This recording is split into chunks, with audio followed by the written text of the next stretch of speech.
Hi, everybody. Thanks for being here. It's my pleasure to introduce Vijit Maithel. Vijit came and started working here in 2017, fall 2017. Before he came here, he did a master's degree in physics and bachelor in mechanical engineering at BITS Pilani in India. And during this time, he worked on simple models of the Indian monsoon, specifically abrupt transitions at the Indian Institute of Science.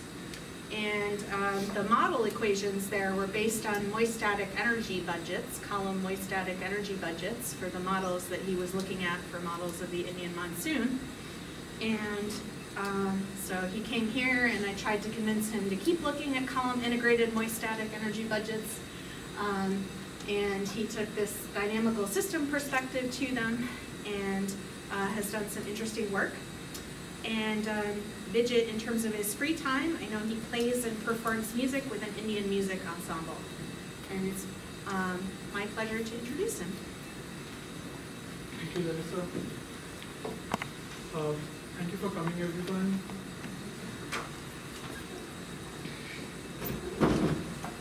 So today I'll be talking about convective life cycles that we see in observations taken during the TOGA COARE dataset. I'll introduce the notion of convective life cycles in a bit, and I'm trying to use some concepts from dynamical systems to try and draw qualitative inferences that we can about this system. The outline of the talk, I'll start off with a brief motivation and introduction about some of the topics that are related to my work and sort of lead into what are the key research questions that I hope to answer through my work. I'll talk about the data set that I'm using and then present some of the results and the techniques that I have.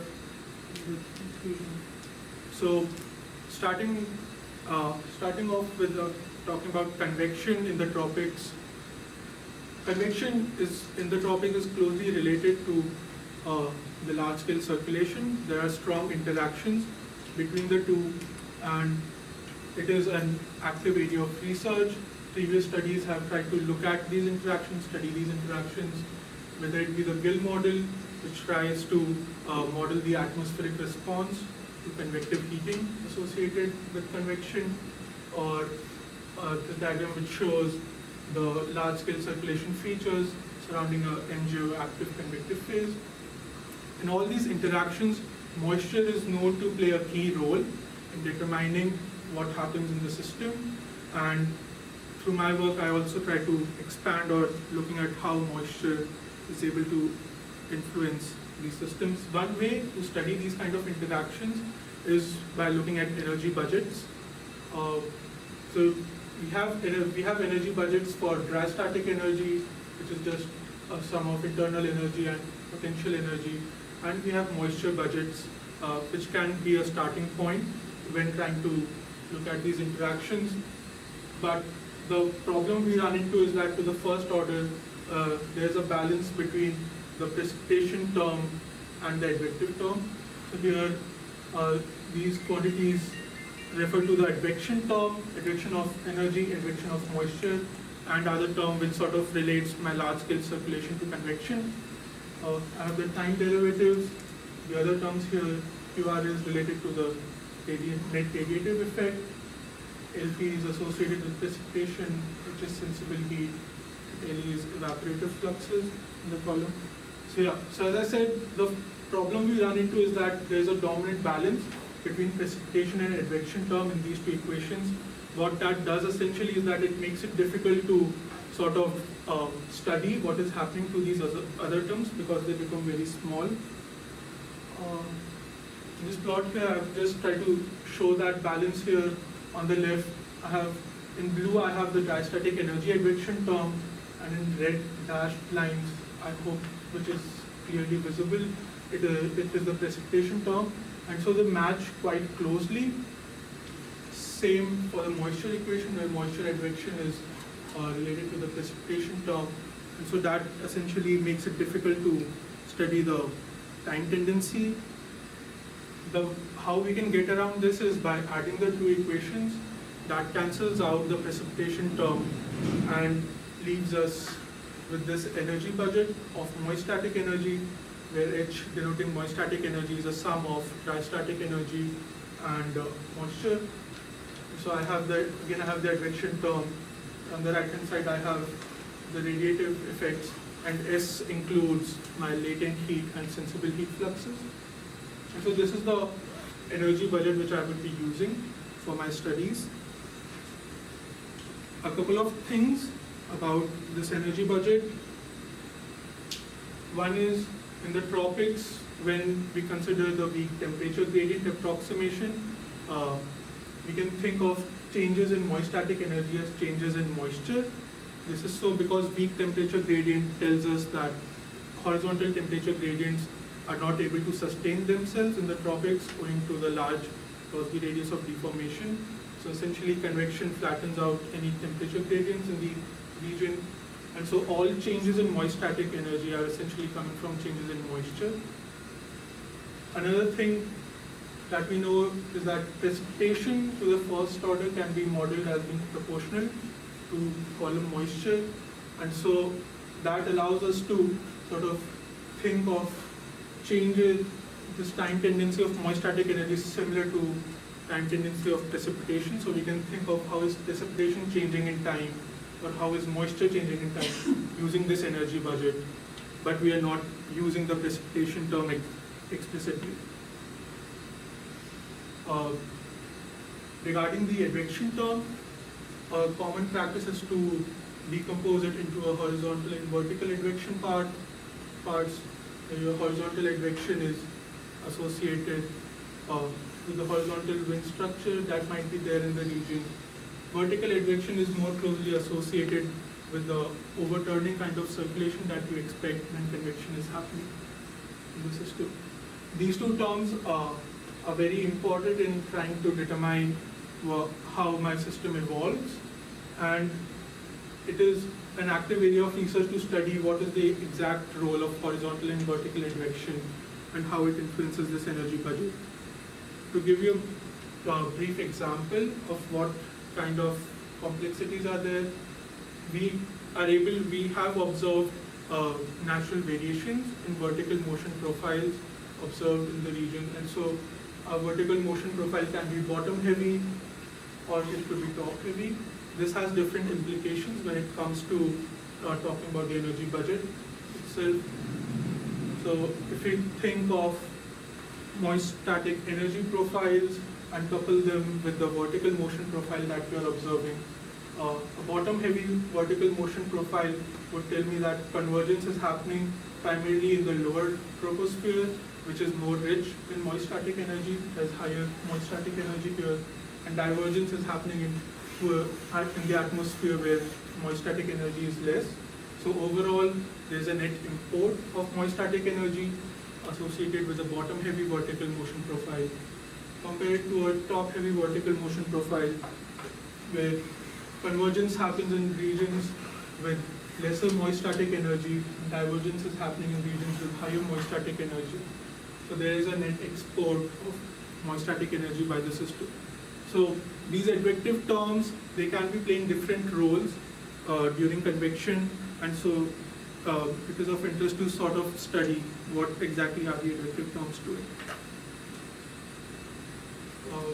Moving on, another common term which comes up when dealing with moist static energy budgets is the gross moist stability.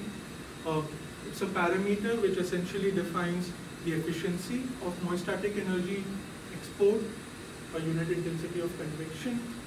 It is defined as the ratio of the two advective terms here, advection of moist static energy over the advection of dry static energy. And here the denominator, as I showed before, is essentially balanced out with precipitation. So it is just a measure of the intensity of convection or the intensity of the circulation itself. It is parallel to that. And so this, when we divide it by the intensity, it essentially normalizes the gross moist stability and makes it non-dimensional and easier to look at. previous studies have tried to look at a gross moist stability based analysis of convection on a GMS phase plane, and they came up with this idea of a GMS phase plane, which is essentially a plane formed by the divergence of dry static energy on the x-axis and divergence of moist static energy on the y-axis. So on this plane here, this dashed line here is represents a linear fit to the diabatic terms in the energy budget equation. The diabatic terms are seen to have sort of a linear relationship to the intensity, and this dashed line represents that linear fit. On this GMS phase plane, the gross moist stability comes out as the slope of a point, of a line connecting the point to the origin in the GMS phase plane. And so we can think about that if GMS is representing the slope, we know that if my x-axis goes close to 0, then the slope would tend towards infinity, the GMS would tend to blow up, and this sort of makes GMS a difficult parameter to work with.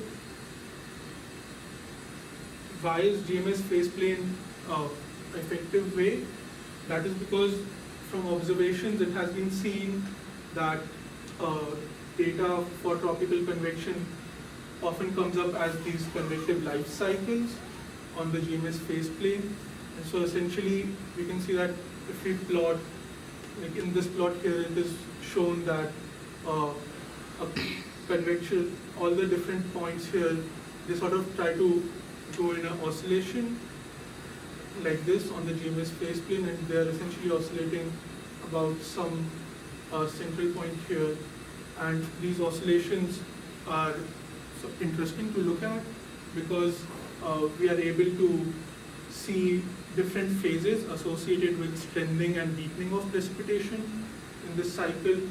So here we are able to see that for the points which are below this characteristic line, which is coming from the diabatic terms, for the points below, precipitation is more likely to increase in the system, and at the same time for the points above it, precipitation is more likely to decrease.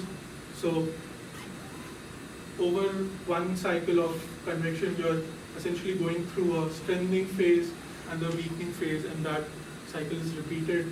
You're able to see this phase diagram, sort of, which you want to study. Another thing that I would like to mention here about the energy budget as it pertains to this cycle is that, so in this region here where precipitation is increasing, is more likely to increase with time, there is a net advection of energy into the system.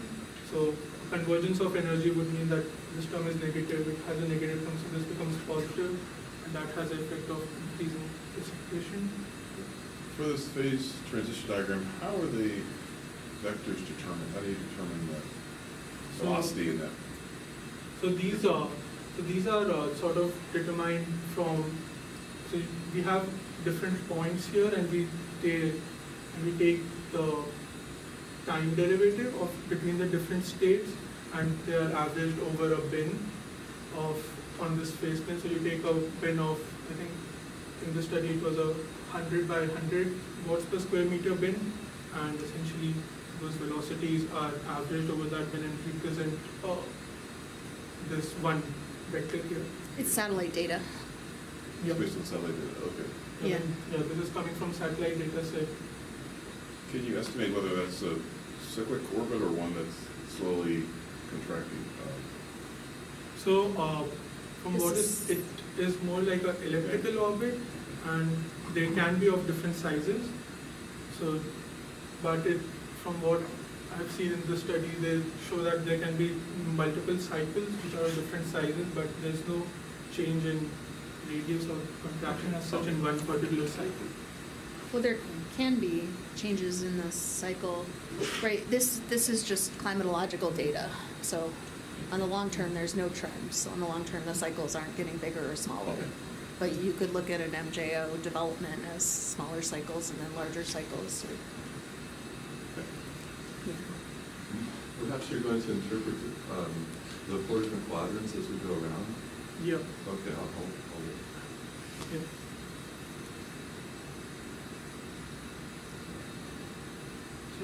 So essentially what I want to do is study this convective cycle, what is happening in the different phases on this JMS plane, and what are the characteristics of convection in different phases of the cycle. If we adopt a cross-merge stability based approach to try and study this cycle, we would run into the issue of GMS becoming infinite. So there are points of singularity associated with the regions where my intensity of convection is very small, and so that constrains us and does not allow us to look at the entire, and did not allow the previous authors to look at the entire cycle together. One possible solution to this is to study the life cycle in terms of a phase angle rather than the GMS, which is based on the slope. So that is what I'm trying to develop. I'm trying to develop analysis which uses phase angle. We calculate this angle with respect to this characteristic line or the characteristic terms, and we study the cycle in terms of this angle. This gets rid of the issue about singularities associated with GMS. And so those are my 2 key research questions. What are the characteristics of the convective life cycle when defined in terms of a phase angle? How different phases or different regions in that cycle behave, and what are the characteristics of convection during that? In particular, I'm also interested in looking at the role of horizontal and vertical advection during different stages on the convective phase plane. So I'm using a TOGA COARE data set for my study here. I'm starting off with TOGA COARE to sort of try and develop this framework and then be able to apply this to larger data sets. TOGA COARE is a well-studied data set and has been and conserves energy. Some of the newer data sets like Dynamo do not conserve energy exactly, and so TOGA COARE is a good place to start off with, and has been used in similar studies in the past as well. So, calculating the phase angle. So, in the previous way, it is observed that these oscillations appear to be centered about a mean point and not the center of the GMS phase plane. So, to calculate the phase angles, I use anomalous values by subtracting the mean, and so that allows me to calculate the phase angle about this mean point. I can define a phase angle associated with vertical advection terms through this formula here, and for horizontal advection terms separately through these 2 formulas. And then my overall phase angle for the entire convective life cycle together is given by this term here, where theta c is the phase angle associated with the diabatic terms. The negative sign is associated, so in the energy budget, advection and diabatic terms have opposite signs, so that is why the negative sign is there. You're sort of thinking the angle is in terms of this characteristic line. So you can think of the first term as being the phase angle associated with the angle with the x-axis, and then minus theta c removes the angle of the diabatic terms. So that gives me the angle with respect to the dashed line. This is just a time series of the phase angle calculated through this, and if you want to see the convective life cycles, you can see them as these oscillations here, or this life cycles that I'm talking about are shown through this range of phase angle going from negative 180 to 180. So this sort of behavior which comes up in this time series plots denotes the life cycle like behavior in those oscillations.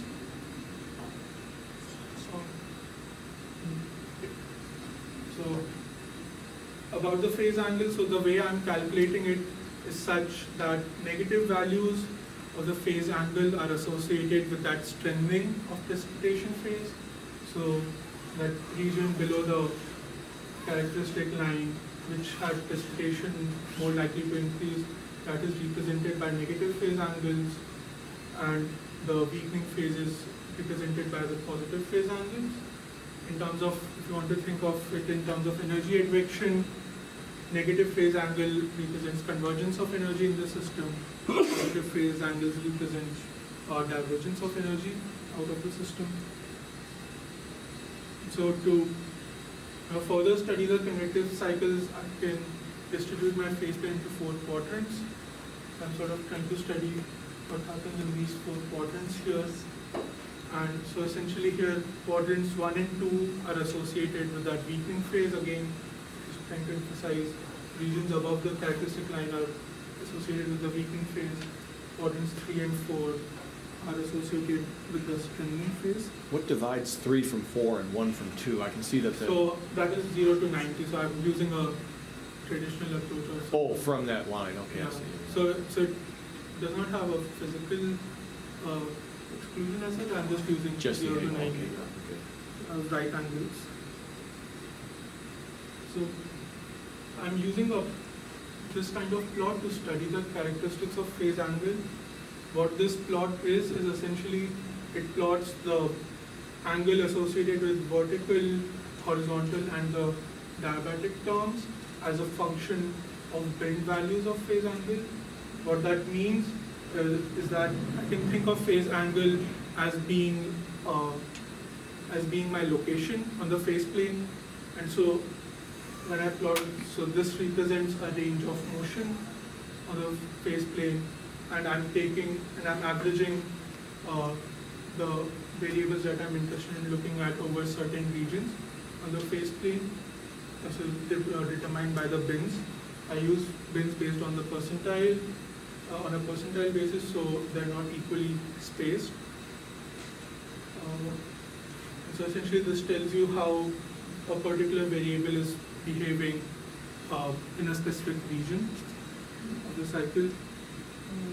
Just to go back, so my analysis would sort of think of a convective life cycle starting somewhere here in the 3rd quadrant. So this is, you can think of this as a start of the strengthening phase. So it goes through a strengthening phase, transitions to the weakening phase, and then comes back. So that is the kind of cycle that I'm thinking and using for my analysis. And so we start off in that region here, determined by phase angle between -180 and -90. This region here. So as I mentioned before, this region is associated with the strengthening of precipitation. So there is a net convergence of energy in the system. My horizontal and vertical advection terms, they show negative phase angle values. Negative phase angle is associated, again, as I mentioned, is associated with increasing energy in the system. Diabatic terms, which had a negative sign in front of them, it has a positive value. So positive times negative is negative. So again, they have an effect of increasing the energy in the system. So you can expect that if all the terms are inputting energy into the system, that would sort of lead to some kind of strengthening. So that is what we observe in the strengthening phase. So now we are proceeding into this region here, where my horizontal and vertical advection terms, they are still negative for most part, so they are still increasing energy in the system, but I can observe that vertical advection at some point closer to the end of this region starts exporting energy out of the system here. So that is a switch that I observe. My diabatic terms have a weaker effect. They are lesser in magnitude for most part. They again sort of increase towards the end of this phase. So this again is the strengthening phase. My next quadrant now lies in the weakening phase. So in quadrant 4, near the end of quadrant 4, you're having moisture divergence. What allows it to continue to slightly keep growing? Is it the UVs? Or if you're above the 0 in quadrant 4 vertically, Yep. then you have So moisture divergence. Yep, so you have moisture divergence It's by the moist out of advection. energy growing divergence. It keeps growing a little bit longer. Yeah. That is because of the diabatic terms. Your advection terms are diverging moist static energy, but you're still below the diabatic term line, so that is increasing moist static energy into the system. And so that is. Once you import the moisture, then there's still a time for Yep, latent so heat. there's still time for it to grow further. This was denoted by these positive values on the red line here.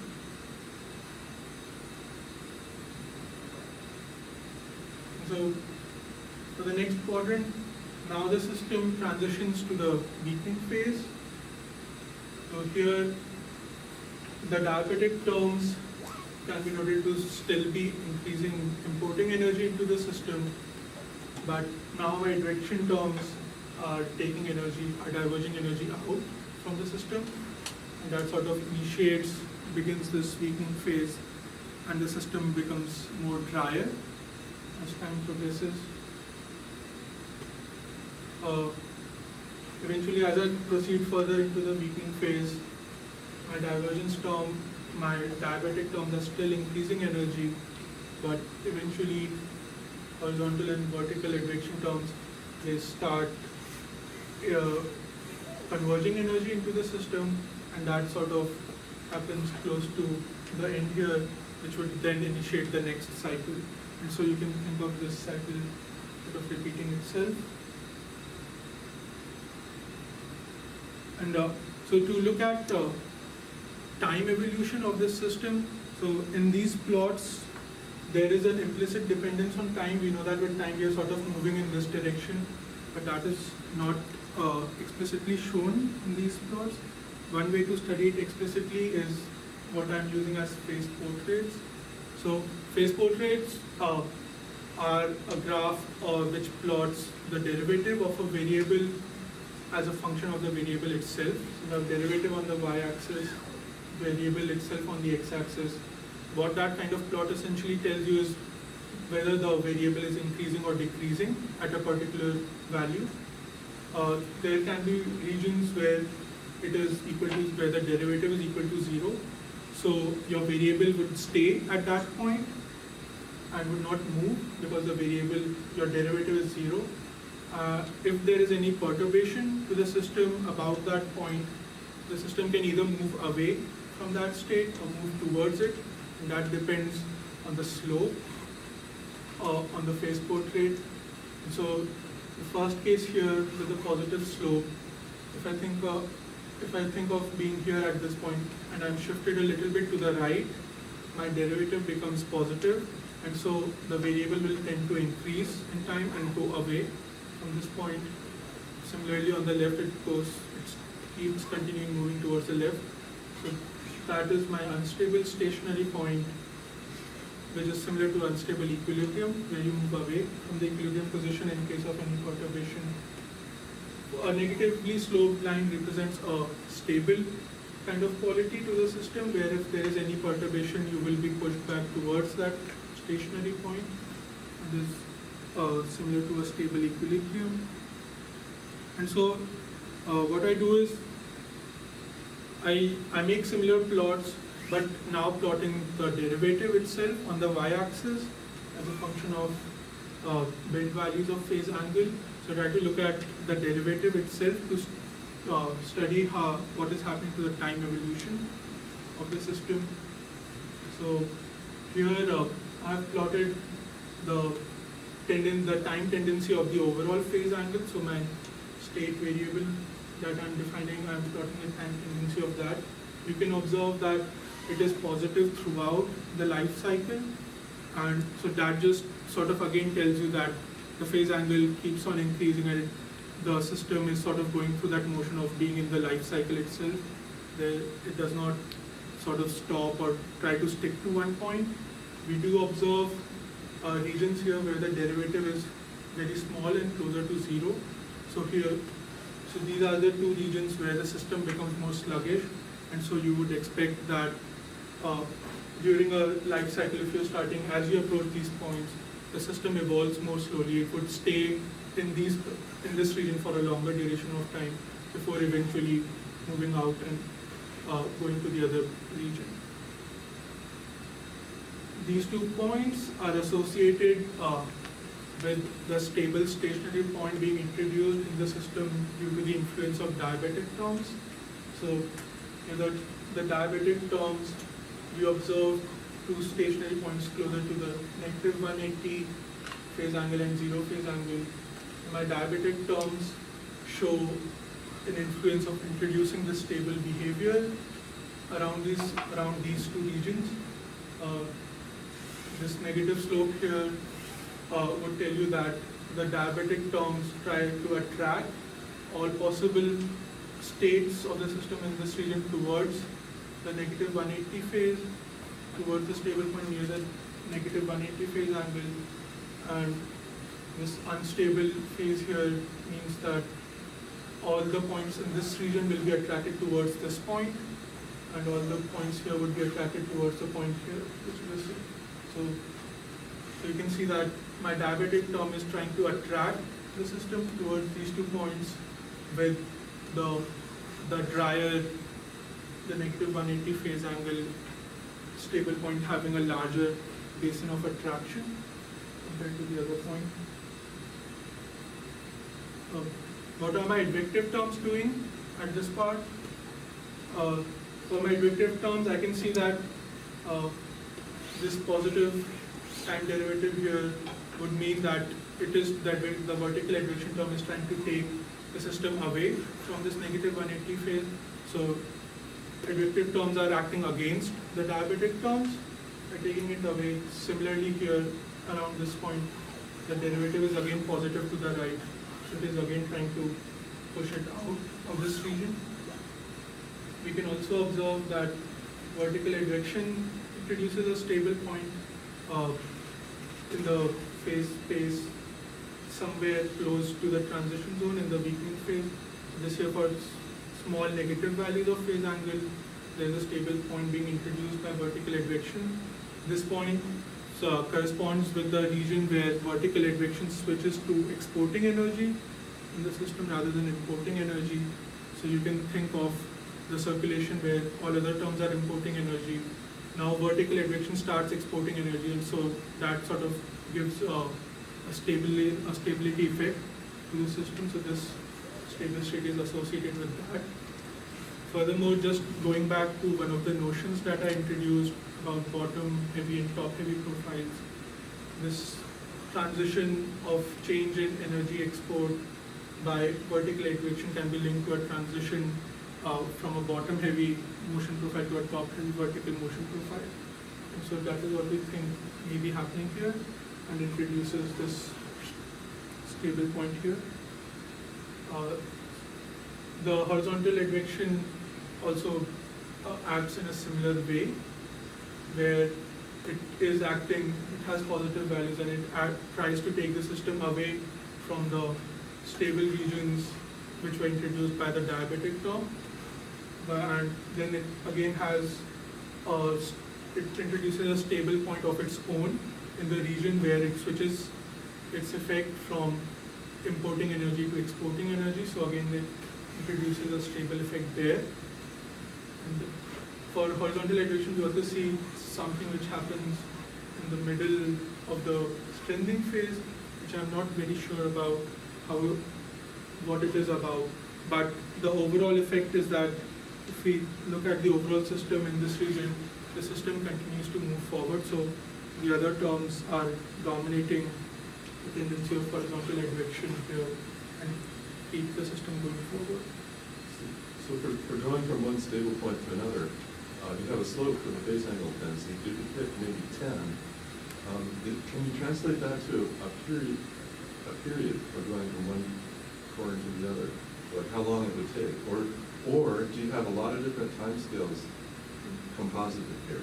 Yeah, so in this analysis, I'm sort of, for the TOGA COARE, the data set I'm using, this is roughly 4 months of data, and so I'm using all the data together, and so this sort of averages over all the time scales, but we expect there to be different characteristics at different time scales, and that is what we aim to do going forward, is look at these convective cycles at different time scales and sort of determine how things are different, and also we should be able to see some kind of difference in the speed, which sort of gives that different time scale effect to the oscillation as well. But I have not done that analysis till now because TOGA COARE is a relatively small data set to be able to look at some of the longer time scales. So just developing this framework to look at it now, and then using a larger data set, we can apply time filters to look at those kind of issues, those kind of problems. And so, take-home messages, convective life cycle seems to be like a system which has these two attractive states, and the life cycle itself can be visualized as oscillating between these two states, going back and forth between the two.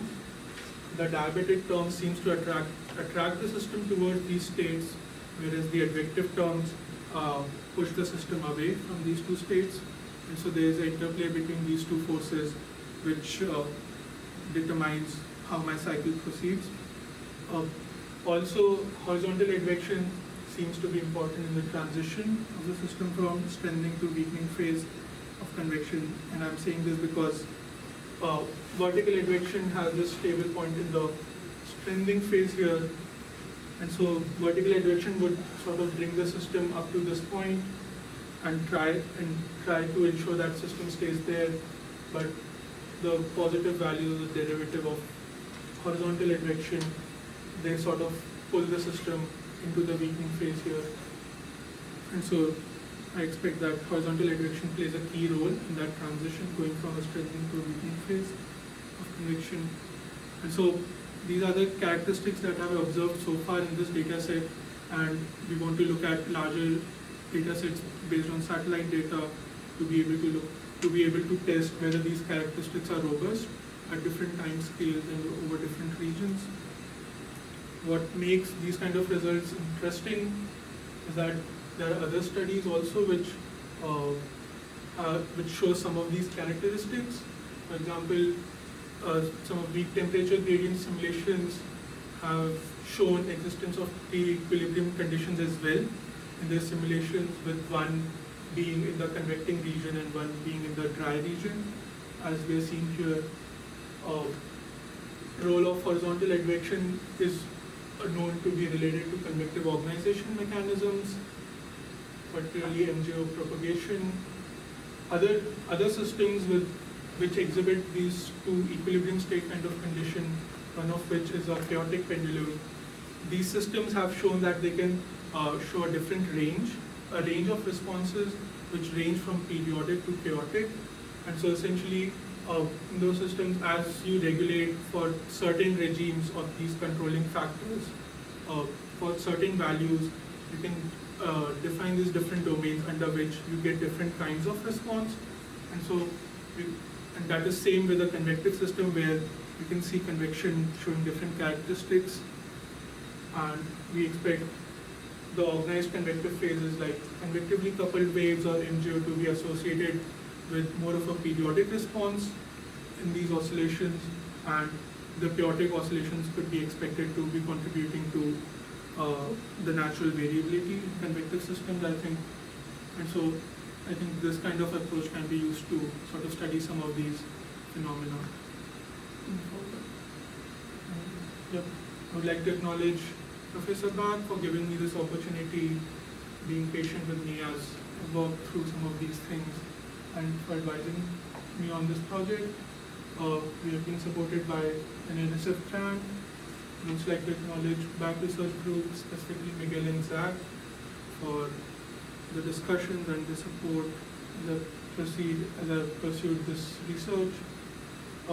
Everyone in the OS department, from faculties to staff and fellow grad students, and also my parents, family, and friends for the support. Thank you.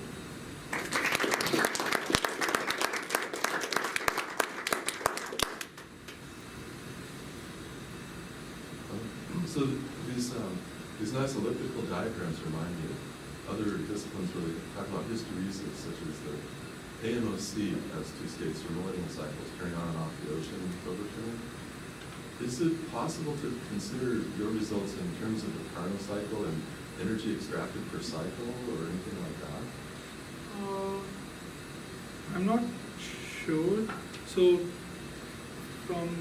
if we are looking at the overall energy in one convective cycle should essentially be conserved the way that I'm I'm calculating it using these anomalous advection terms. So I've already taken out that effect of the mean state. And so a convective life cycle over its cycle should conserve net energy. In terms of extracting heat, I'm not able to see a heat source or heat sink kind of picture as of now. Sort of able to determine from where the heat is coming or where the heat is being rejected.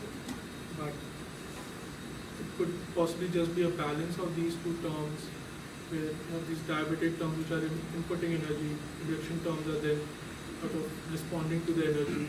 So it could be a self-sustaining system kind of thing, is what I would expect at this moment. But I'm also sort of thinking of the same thing, trying to develop a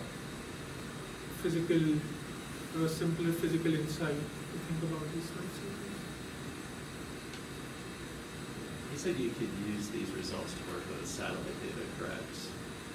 Yeah, would it be possible, I guess, just in general, I know there's a lot of like convective classification schemes that are out there, but this seems to have potential as far as like partitioning, strengthening versus weakening convection. I'm wondering how easy or hard it might be to apply this methodology that you presented here and make it widely available, I guess, once you get to the course. But I think that'd be really cool actually to see if you could look quickly at something and say like, okay, this is strengthening and weakening based on the metrics you have here. Yeah, so that is one of the aims, to sort of be able to develop some kind of parameter which can sort of determine where you are on this phase plane. So this phase angle is supposed to be a version of that, where essentially your phase angle value will tell you whether you are in the increasing or the decreasing phase of precipitation. And so this sort of goes towards that. I'm not exactly sure how. So this phase angle right now is being calculated by the advective terms. You need to be measuring those explicitly to be able to make these phase angle calculations. And so if you can come up with a metric which makes use of other variables which are easier to work with, probably that would, but definitely something can be developed because you're able to see these different phases on the cycle, so something can be developed. The advective terms are extracted as a residual, so you could just make a data set and give it to Andrew or whoever wants it, right, with the phase angles, right? We're set up to do that, and it would be related to water vapor tendencies, mostly, yeah. Yeah, but phase angle is supposed to be some kind of version of a similar thing, which tells you that information.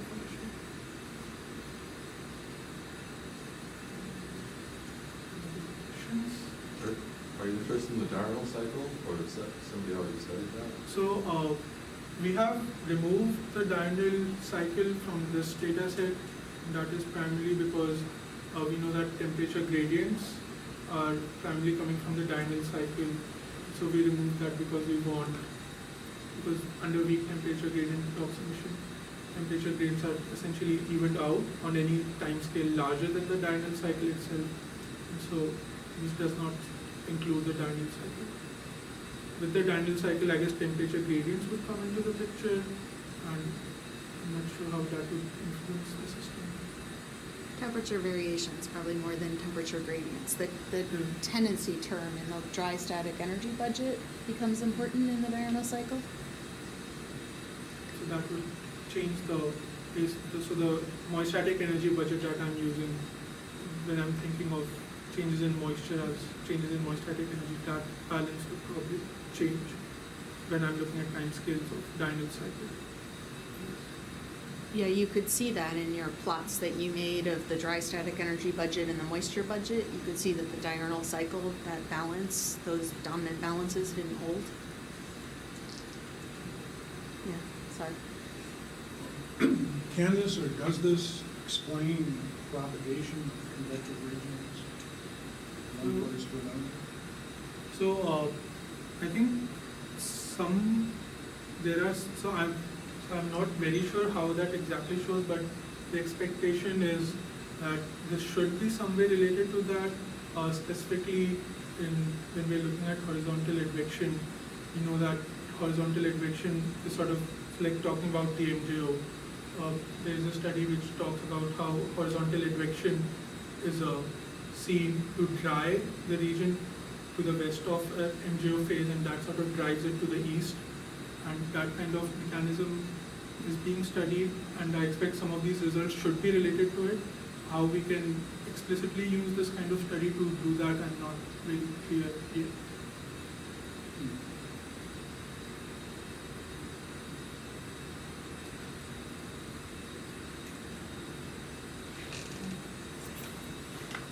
Well, if there's no more questions, then let's thank Vijit again.